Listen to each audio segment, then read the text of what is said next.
Hello friends. अगर आप भी इस तरह का जास्वंद का फ्लावर ड्रॉ करना चाहते हो ना, तो पहले कागज पर ऐसे दो सर्कल बना लीजिए। आप देख रहे हैं, एक बड़ा सर्कल, एक छोटा।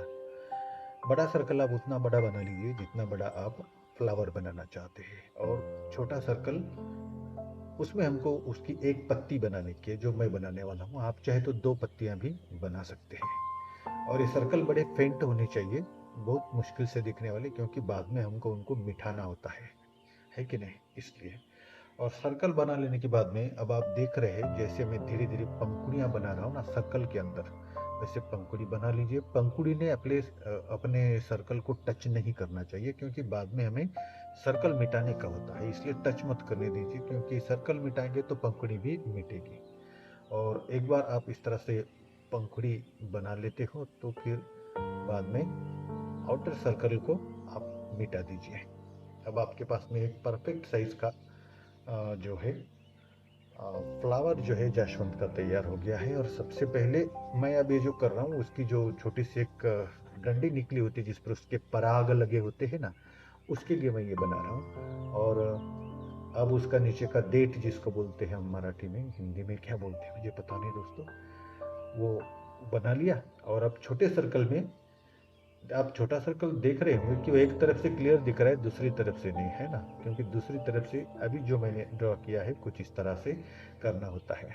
अब देखते रहिए छोटे सर्कल में जास्वंद के पौधे की पत्ती किस तरह से बनती चली जाती है।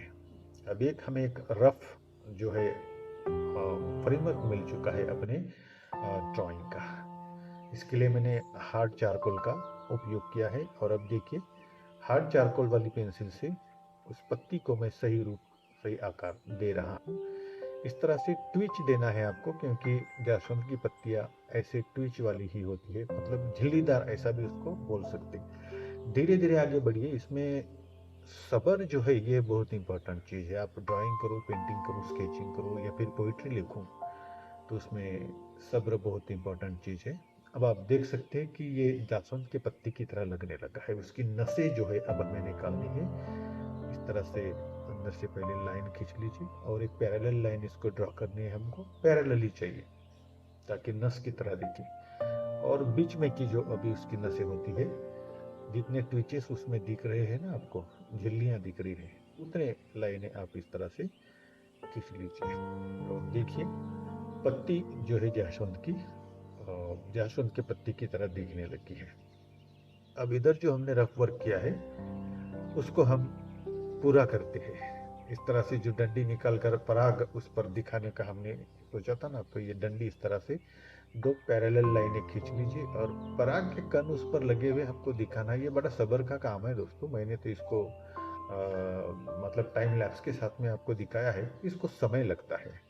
ये पराग अब आप देख सकते हैं कि कितना समय इसको लगा होगा, मैंने बीच में का समय काट दिया है। अब इसकी जो पंखुड़ियां हैं मेन फ्लावर की, उन पंखुड़ियों को भी हम इस तरह से हार्ड चारकोल वाली पेंसिल से ट्रेस कर लेते हैं।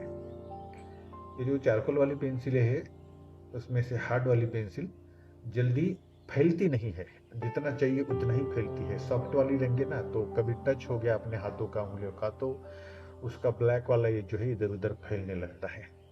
अब आप देख सकते हैं जासवंद का फ्लावर जो है आपको नजर आने लगा है। एक उसकी डंडी भी हम निकाल लेते जिस पर ये फ्लावर लगा हुआ है। ये अभी काम पूरा नहीं हुआ है, अभी इसको शेडिंग देने का काम बाकी है। और उससे पहले पंखुड़ियों में भी नसें जो होती है ना, ये देख लीजिए, अब आपको क्लियर दिख रही है। अब इसको मैं शेडिंग दे रहा हूँ, लेकिन शेडिंग के लिए जो है मैंने चारकोल का सॉफ्ट वाला पेंसिल यूज किया है, क्योंकि ये कलर आसानी से फैल जाता है सॉफ्ट वाला। और जब बीच में आप शेडिंग दे रहे हो तो आपका हाथ सेंटर से बाहर की तरफ ही आना चाहिए, स्ट्रोक आपका बाहर से अंदर नहीं, अंदर से बाहर। और जब बाहर की तरफ से देंगे तो वो बाहर से अंदर और हल्के हाथों से होना चाहिए। आप देख सकते हैं कि ये जासवंद का फ्लावर कितना खूबसूरत लगने लगा है उसके पराग वाले उस डंडी के साथ में। पत्तियों को जब शेडिंग करना है तो आप जो है शेडिंग स्टम्प का जो है उपयोग कीजिएगा। आपके पास नहीं होगा तो कागज से बना लीजिए, चलता है। और इस तरह से शेडिंग पूरा होते ही आप देख सकते हैं दोस्तों, अपना जासवंद का फ्लावर बड़ा ही खूबसूरत दिख रहा है। देखने के लिए बहुत बहुत शुक्रिया।